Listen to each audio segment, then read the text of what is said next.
नमस्कार माऊली हो. आपली संस्कृती या आपल्या आध्यात्मिक प्रवासाच्या 18व्या भागामध्ये तुमचं मनापासून स्वागत आहे. माऊली हो, अधिक मास म्हणजेच पुरुषोत्तम मास हा महिना इतका पवित्र मानला जातो की या काळात केलेली छोटीशी भक्ती ही अनेक जन्माचं पुण्य देऊन जाते. पण शास्त्रात एक गोष्ट विशेष सांगितली जाते. या महिन्यात केलेलं दान 7 जन्माचं पुण्य देतं. पण असं का म्हटलं जातं?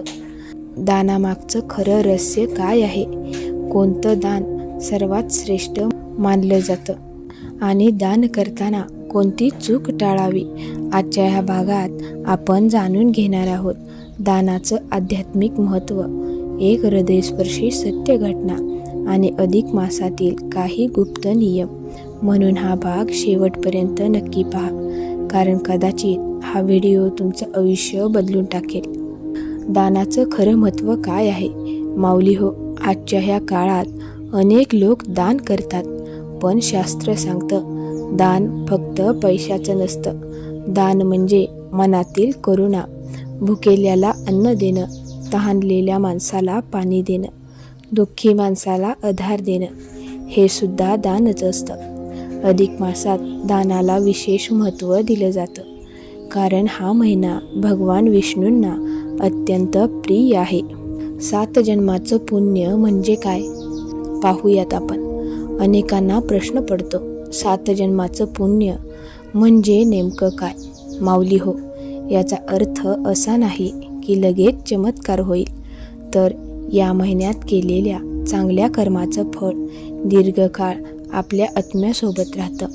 शास्त्र सांगतं अधिक मासात केलेलं दान भविष्यातील संकट कमी करतं आणि घरात सुख शांती वाढवतं. गरीब वृद्धेची कथा आपण पाहूयात आता.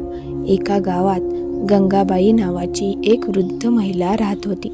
ती खूप गरीब होती. दिवसभर लोकांच्या घरी काम करून तिला 2 वेळचं अन्न मिळायचं. पण तिची विष्णूंवर खूप श्रद्धा होती. अधिक मास सुरू झाला. गावातील लोक मोठमोठं दान करू लागले. कोणी सोनं देत होतं, कोणी पैसे, कोणी मोठमोठे प्रसाद.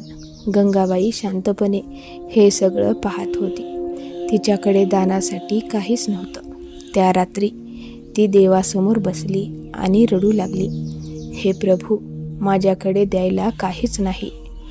दुसऱ्या दिवशी गंगाबाईकडे फक्त 2 भाकऱ्या होत्या, एक तिच्यासाठी आणि एक रात्रीसाठी. तेवढ्यात तिच्या दारात एक भुकेला वृद्ध माणूस आला. तो म्हणाला, आई, 2 दिवस झाले काही खाल्लेलं नाही. गंगाबाई काही क्षण शांत राहिली.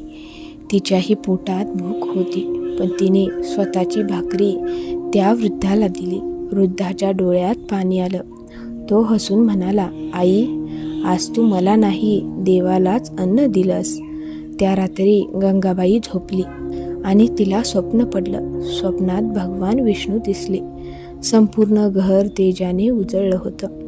भगवान म्हणाले, गंगाबाई, आज तू केलेलं दान 7 जन्माचं पुण्य देऊन गेलं. ती रडू लागली, प्रभू, मी तर फक्त एक भाकरी दिली.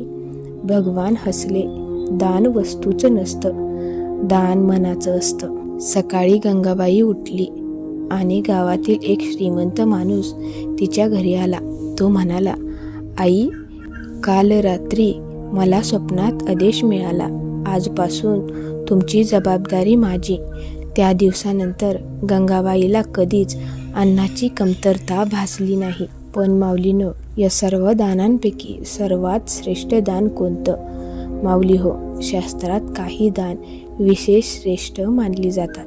पहिलं म्हणजे अन्नदान, दुसरं म्हणजे जलदान, तिसरं म्हणजे वस्त्रदान, चौथं म्हणजे धार्मिक ग्रंथदान, पाचवं म्हणजे गरिबांना मदत, 6वं म्हणजे गायींना चारा देणं. पण सर्वात मोठं दान आहे दुःखी माणसाला प्रेम देणं. पण माऊली हो, दान करताना या चुका करू नका.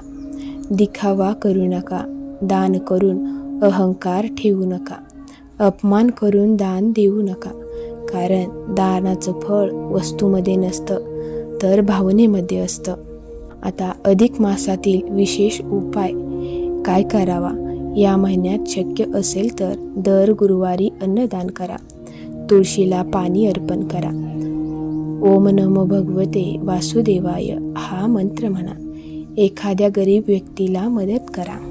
माऊली हो, कदाचित तुमच्याकडे लाखो रुपये नसतील, पण तुमच्याकडे प्रेम असेल तर तुम्ही जगातील सर्वात श्रीमंत माणूस आहात.